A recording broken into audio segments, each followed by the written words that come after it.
Welcome into the archives, where we dive into games long forgotten in our Steam libraries to find gems hidden within.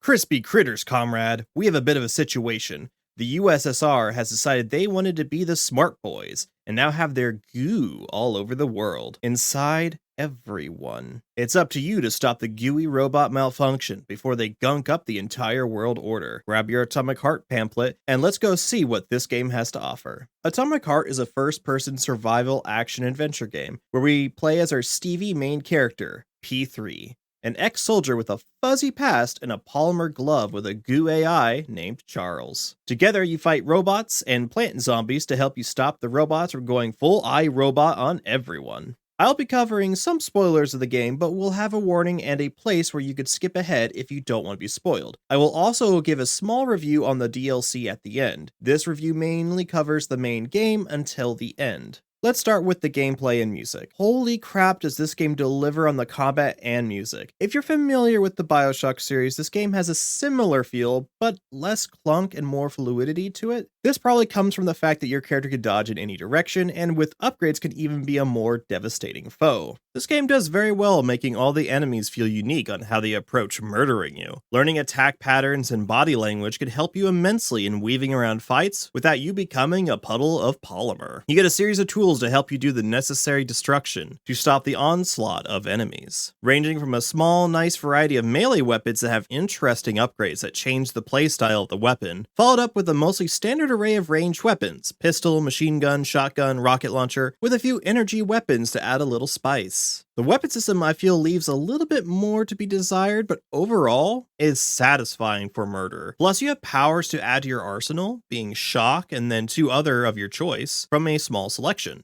These powers can also be upgraded to give them more power and abilities. To upgrade your destructive babies, you simply have to commit genocide on the polymeric enemy pool and suck out their insides for materials. You could also pull loot from chests that are hidden around and loot at every desk, shelf, closet you can find. The loot you find can also be used to upgrade your weapons and become stronger and different versions. The very nice thing about the upgrade system, the game is very forgiving if you want to experiment. You can always remove upgrades to gain back the resources expended, so if you would put a bunch of polymer towards leveling up Frostbite, but you want to try using mass telekinesis, you could just simply undo the upgrades and then put them all towards the new skill. Same for weapons. The only thing is, I found myself very satisfied with a few weapons and the same 2 extra powers all game. While I did eventually try out the different weapons and powers, I found myself pretty attached for my build. For those who are curious, it was the shotgun, the electro pistol, and the trailer weapon, Zvezdochka. Sorry if I mispronounced that. With my polymeric shield and mass telekinesis, with this build after a few upgrades, I found myself not needing any buffing items and very rarely needing healing. Very much felt like the one-man army. I found myself needing to make the game on a harder difficulty as that makes the robots tankier and more of them will spawn, as I found myself too much of a monster sometimes in normal difficulty. Playing the game again on New Game Plus does give a little more of a challenge as enemies will be given random buffs that could go from increasing their damage and speed to being completely immune to the glove powers or having a power to basically become bulletproof. That being said, I had a blast throughout the game, especially during the big robot fights. This coupled with the music choice during fights make it an awesome experience. To receive these weapons and upgrades, you'll have to explore Area 3826 after leaving the initial VDNH facility. The game is semi-open world in a sense, but the world is very linear with the story. There isn't really any back and forth across the map. You could just simply do the story while doing the extra laboratories at the same time, as the story follows a single line path across the map. These extra facilities are mostly puzzles using magnets and parkour. You can also run into some bosses that you've fought before, especially the Plush. This game loves putting you up against that red stringy good boy. If you're attempting to get a certain part for an item, the game will tell you which facility has it, so you can plan your road trip accordingly. The extra facilities are sadly not very interesting as they're basically puzzle arenas that are contained away from the main game. The puzzles themselves are good, it's just the environment honestly gets a little boring after a while. But hey, we're not here for beauty, only loot. They're like mini dungeons. Now I'd like to talk about major bugs and issues Atomic Heart may have that could ruin the experience, but I've delayed this review several times due to that. The devs have been patching a lot of the bugs that could cause game-breaking problems, so I'm happy to say I'm impressed with the devs actively trying to make sure their big game isn't a hot mess. Honestly, I didn't really have too much an issue with bugs, just occasionally clipping into areas that got me stuck a little little bit. Although after spamming jump and wiggling around, I got myself out. I think if I were to give a bug that bugged me the most was that there were certain times conversations were happening and a fight breaks out. That would cause the conversation to be cut, which is a shame because the conversation between Charles and P3 are honestly the most intriguing part of the game outside of the gameplay for me.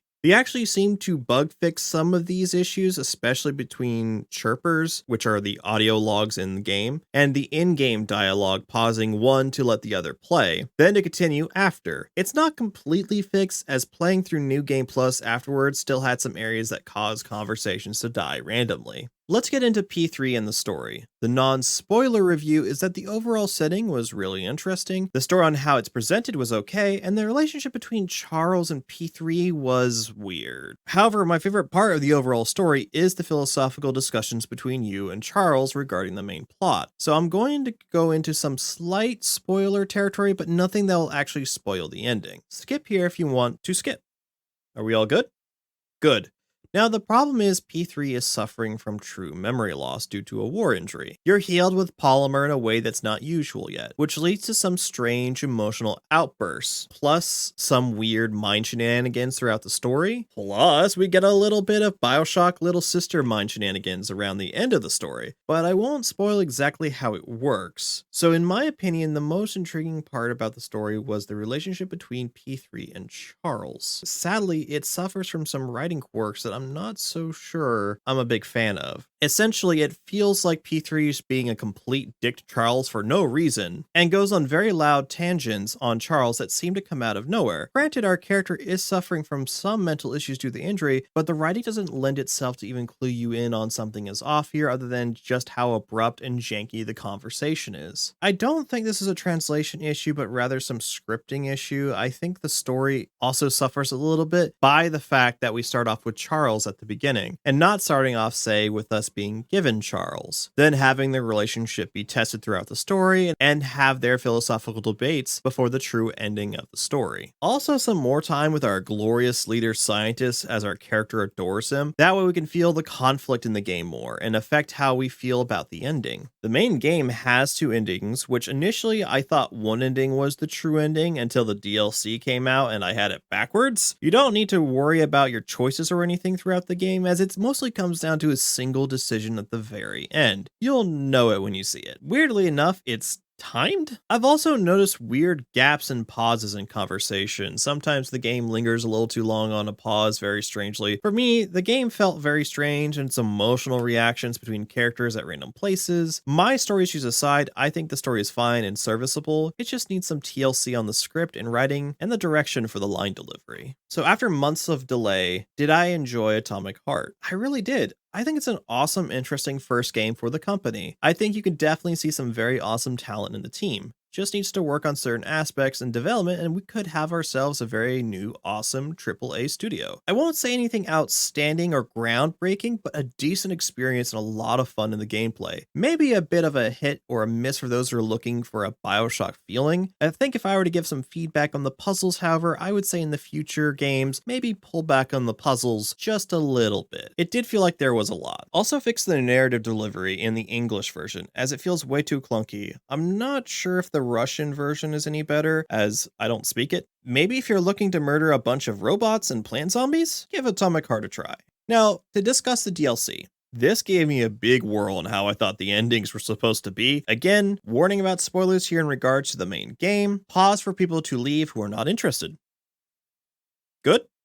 Alright, so the DLC is about you saying you don't want to be a part of the conflict between Charles/Granny Xena and Dmitry Sechenov. So you decide to throw away Charles and disappear. The transition between the main game and the DLC is jarring. Honestly, did not like how it starts and does not explain well on how or why you're here. There are computer terminals giving a little insight, but still wasn't good enough for me. The overall gameplay gets a spike of difficulty, especially at the start, as your weapons are removed from the main game and focused to use the DLC weapons, at least at the start. You do get some of the main game weapons back and you can upgrade a little later. Power-wise, you only get the barrier and the new power. The two new standard enemies are also pretty strong in how they swarm you. If you're an Armageddon Gaiden player like me, this is a much harder jump from the main game, especially since you won't be able to have your usual kit to help you. I think overall, I enjoyed myself once things got going. Enjoyed P3 actually a bit more than I did in the main game. The soundtrack seemingly cannot miss, and the combat was still pretty fun.